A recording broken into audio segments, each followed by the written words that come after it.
there, and what's up? I'm Ignitus, aka number 13, aka the guy that fucks your mom, and I'm been very busy in this period. There were a couple of projects that I was working on, some new songs that I was able to pull out without even knowing that I wanted to make them. I thought that would be, on a hiatus until the new song dropped on Halloween, but I ended up dropping 2 new songs. One I'm not very proud of, but this is not what this video is about. We're almost close to Halloween. There's gonna be a video for Halloween, I hope, with my beautiful best friend. But for now, we're gonna stay here and we're gonna actually do something that I realized I wanted to do, but I kind of forgot that I wanted to, ish. So, beginning of the year, I've been, like, during November, I decided to start working in Blender. My best friend started working in Blender. He wanted to do a business with it.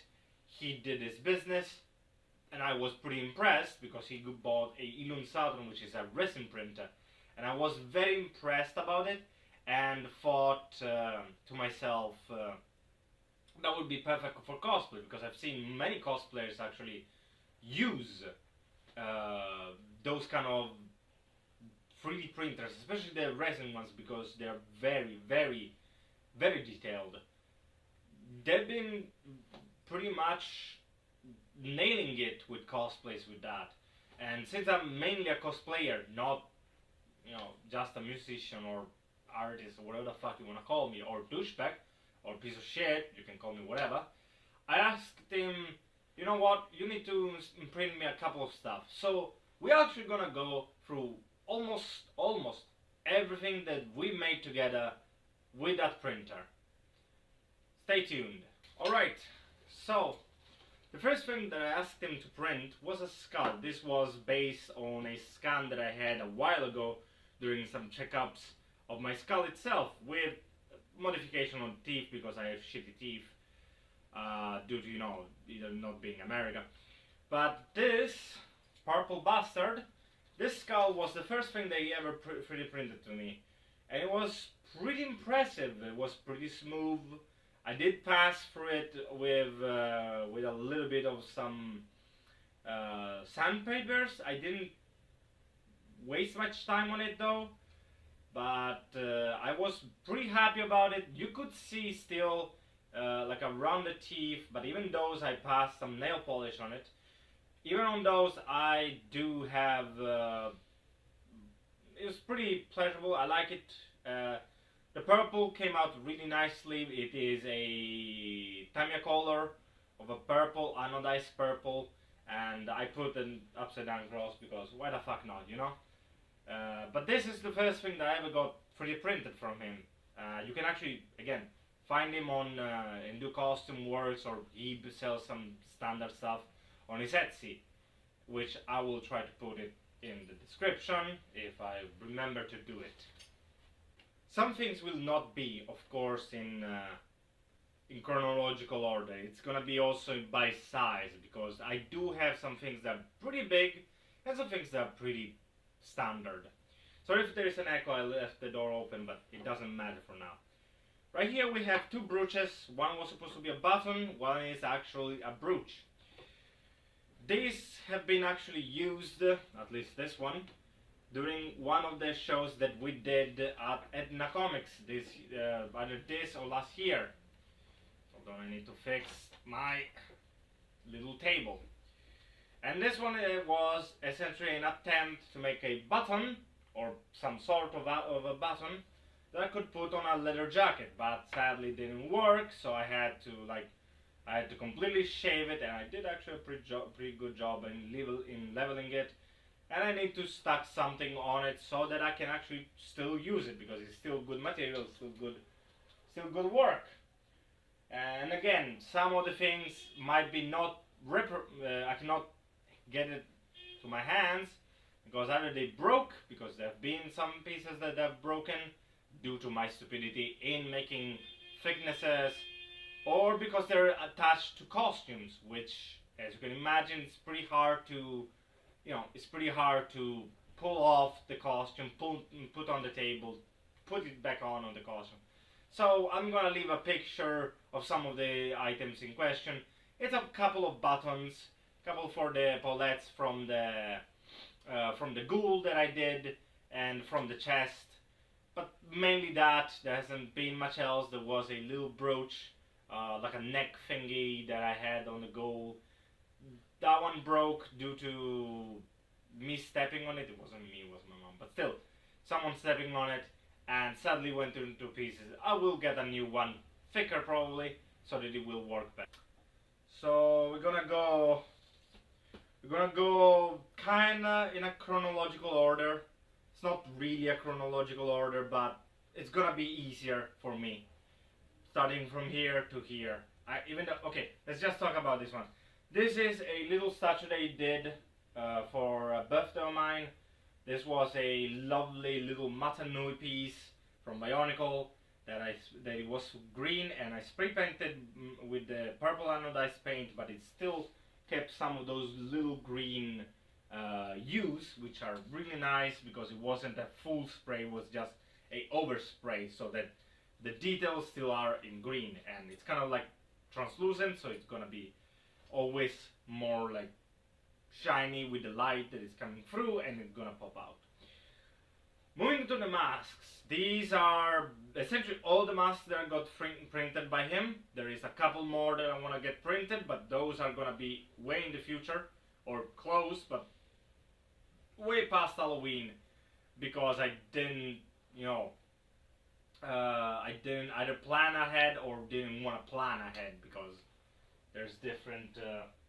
Actually, 1 second, I had to turn and think if I had other stuff, but I don't. Starting with this. So every cosplayer has his beginnings, has his victories, and has his test pieces. Let's call him a test piece, not to like discredit any of the work. We wasted so much time on this thing, and it still looks very raw and very unfinished. This is what we ended up calling the stone mask. This motherfucker was a nightmare to build.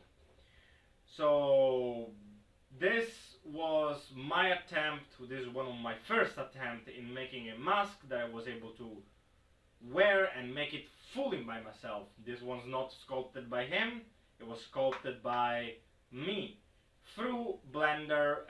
I wanted to do, this was one of those masks that diverged from being a clown to whatever the fuck I did here. I like the idea of a bichrome, bicolor mask, but ended up like having a really ugly fade around here, and the worst part was the build. This motherfucker don't fit me. Like, I can barely get in here. Like, it's supposed to arrive like way past the ears, but sadly this thing doesn't fit me. So I ended up just doing some tests. I used sandpaper. I cut some pieces just to make it look a little bit cooler. Maybe cut a notch, but ended up still being kind of what I didn't want it to be. So that's normal, especially in cosplay. There are things that are not gonna go well. There are things that are never gonna be the best. So moving on, we have something that I sculpted. Yes, we can say that I sculpted it. It's actually I found a half-made model of a ghoul. It was pretty low poly, so I polished it up and actually transformed it in a prequel ghoul and cut out the mouth. I actually resized it for my face, but there is still issues because the cheeks came out too deep and ended up being not the best fit, but it's still an amazing mask that I did. I painted it. We actually tested our first try with a dipping kind of method where we painted we ended up painting the resin on it and curing it with the UV curer and it ended up being really well because some of the holes you cannot even see completely. In this whole area there was a whole line going down the mask. Here there was connection lines. Here there are still, but it's the back, nobody's gonna go look at it. On the sides there's a little bit of a sign, but it's fine. I should have passed more time into sanding it and try to refill it with more resin, but this is very fine. I love how it came out. The old bronze looks amazing, and I did a hybrid Imperagoo, ended up doing it as a costume, and I love it. I think this is one of our best works, if not one of the best works. Then we move to this. What the hell is this? Well, this seems to be actually falling onto itself. This is a stage mask. We used it this year at Etna Comics again during a live performance. It wasn't fully live, it was with a backtrack. I had fun, but now he's been sitting on this, and sadly some of these parts have not been cured, which means he ended up taking a lot of the shape of the head that is beneath it. So it's almost impossible for me to actually put it on. And it's very sad, but this thing has had a lot of dents, a lot of usage. Actually, I did use it for a couple of videos that have been actually discarded. I made all the dreads. This was the first piece that Manual 3D sculpted for me. This was fully sculpted by him, built by him through Blender, and he made the shape based on one of my drawings, and we ended up enjoying the shape. This is not our best work. I'm not gonna try to do much with it because I don't even think that it fits me no more because of the back. The back got completely caved in. It's completely sealed in the back. It's flattened. Yeah, maybe you can see it better, and I don't think I will able to fit it well on my head. And I know that some. Oh no, this is completely fucked. Yeah, it's extremely tight. The mouth was supposed to move with some springs, so that when I moved my mouth, it would have moved as well. It kind of does that, but it has become unwearable. My big nose. So that's a real pity, but it will stay in my collection forever. This will probably come to the grave with me. This is a beautiful thing that was done by my best friend, and we worked on it together. I did a lot of sanding and did painting it, and came out with this beautiful mirrored finish, and I just enjoyed making it. But reality is that we needed to do a lot more on this, and it's an amazing work, and it's a amazing piece that I will always cherish with me, and wherever I go, if I move or whatever. This with some other pieces will forever come with me because it's such an important piece for everything that I've done. Lastly, we actually have, give me a minute to put my hair in a bun, or at least a tail. Lastly is probably my, I would say my favorite, but then there is this one and this one, so I cannot choose a favorite. But this is very recent. This is one of the kindest things that he has done. So I've been trying to work on this for years now, literally a year, and this is a clown mask. This is from We Are Not Your Kind, and now The End So Far. This bad boy is just beautifully made. This is sculpted by me, and it's printed by him, and his printing method is bettered with each generation of mask that we made. Maybe first this one, this one, this one, now this one. With each generation there was always something better, always something gorgeous about these. Particular this one is very thick, it's very strong. This actually fell on the ground a couple of times already. This one was a beauty already out of the printer. With the slathering of the resin, became even better, and with the chrome paint finally added, you can't even tell where the little issues are. But believe me when I tell you, this is just more than a mask for me. This is a achievement, because this was sculpted by me again, and it's amazing how much I was able to capture through just sculpting, and how much from my first, even though this one looks more complex, this is a shittier job because we had to do it like 3 times because of not even how complex, but how the mask was made, the mesh, the polygons, whatever you want to call it. This one seems simpler, but it was harder to get right. But I am truly flabbergasted on how well this came out. My friend Manuel 3D, go check him out. He has outdone himself with this. This is truly one of my favorite ones because I do love clown. I have technically 2 masks, one made by me, one made by Studio Lab 51, 51, and that one is a Iowa clown, which I ended up never actually thinking of selling. I tried to make once a clown hybrid. This is with a Joey Jordison Volume 3 mask, but this puts a smile on my face every time I turn in my room and look at my collection, because this is a piece de resistance. This is something to show, not because of just how it's made, but because of how well it is made.